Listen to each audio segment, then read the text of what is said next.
Rescue operations resuming in China and Nepal after a pause earlier over fears of another flood from a barrier lake that had formed after the devastating deluge on Wednesday. 2 lakes have emerged, one on each side of the border between Nepal and China. Officials earlier warning of a breach in the banks of the lake on the Tibetan side. Authorities say there are still risks and they will continue to monitor the situation.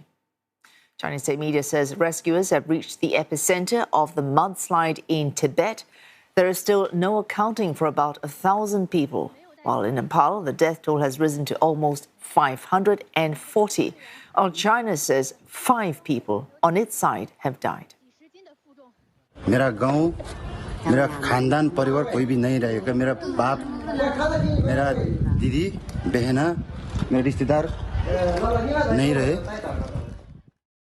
मेरो पनि बुढी लाग्यो अनि किसान लाग्यो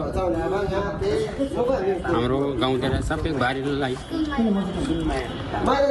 भाग भनेर phone कागज गरिदियो ती बाटोमै भागे रहेछ त्यही खोलाले फेट्यो होला अहिले सम्पर्क पनि छैन. Operation still finding survivors from a tunnel at a hydropower project in Rasuwa. Amongst the missing, tourists from more than 24 countries, including travellers from Singapore, Malaysia, Japan, South Korea and the United Kingdom. India's foreign ministry says 320 of its nationals have yet to be found. More than 100 tourists have been rescued so far. There's we saw the gush of water all the way, dirty mud, rising all the way 4-story high.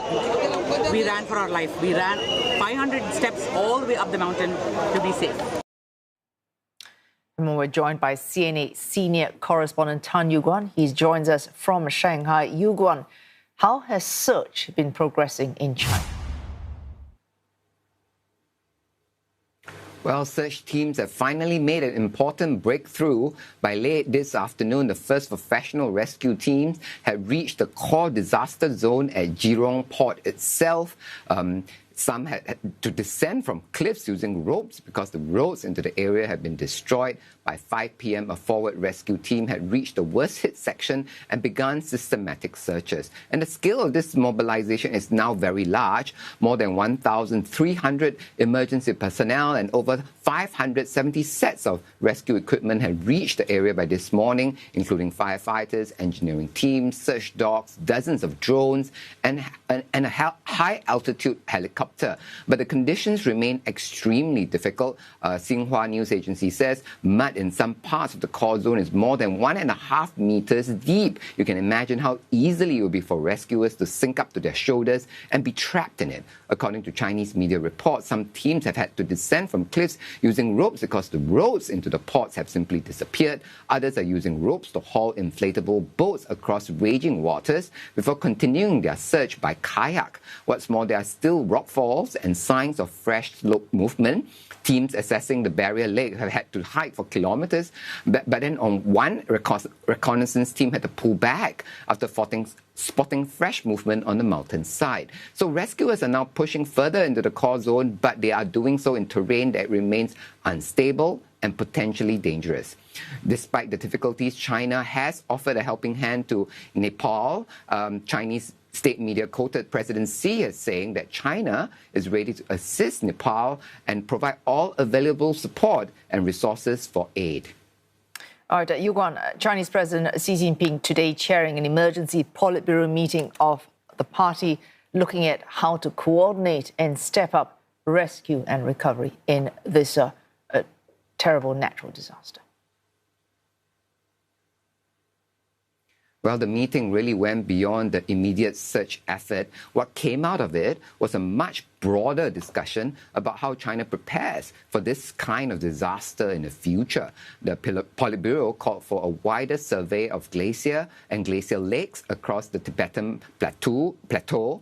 It wants stronger monitoring and early warning systems. It wants more rescue capacity in remote high-altitude border regions, especially places where, roads, power, communications can all fail at once. This is significant because Chinese experts are now describing this as a cascading disaster, a high-altitude glacier collapse in Nepal sent debris racing down the valley as experts are estimating that the glacier debris moved more than 20 kilometers in about 7 minutes, roughly 50 meters a second, leaving almost no time to react. And Beijing is now looking at not just at one barrier lake, but looking at a chain of possible upstream risks. The Water Resources Ministry says it is building digital models to simulate whether barrier lakes could fill, overflow or breach, and what areas downstream could then be flooded. It is also checking for other possible new barrier lakes upstream of Jurong Port. So the message from the meeting was really twofold: keep searching now, but also understand the wider disaster chain and build a better warning and response system before the next event happens. Wei Su? Oh, thanks. That's CNA senior correspondent Yew Guan there in Shanghai, spelling out what has been decisions reached in China, very tailored to this very specific kind of incident. Thanks for that, Yew Guan.